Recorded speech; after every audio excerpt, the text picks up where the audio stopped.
Hozir ko'pchilik очистителlar olyapti. Buni filtrini ko'pchilik yuvar ekan. HEPA filtri yuvilmaydi. Bu aktivniy ugl qoralari bor, teshiklari bor. Teshiklariga suv kirgandan keyin suv havo so'rmay qoladi. O'shaning hisobiga bu уже effektivності uradi. Shuning uchun buni yo havo bilan urib qayta borish kerak, fen bilan yoki pilisos bilan uzoqroqdan tortish kerak.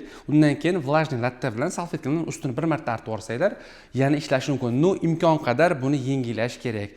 Shuning uchun очиститель olayotganinglarda servisni ham so'ranglar, filtri bormi yo'qmi? Chunki bular topish juda ham muammo. Ko'pchiligi tushmaydi bir-biriga. O'shaning uchun so'rab olinglar. No, buni aynan HEPAni mo'yishchisi bor.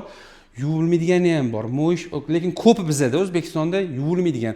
Ko'pchilik valniga olib kirib yuvyapti, effekti o'ladi, tortmay qo'yadi. Ishlaveradi ventilyator, lekin tortmaydi. O'shaning uchun buni havosini shundoq fen bilan urib yuboringlarda, и ustini artinglar, effekti bo'ladi. No, o'sha gap uzog'i 3 oy, 6 oyda buni yengillab yuborish kerak.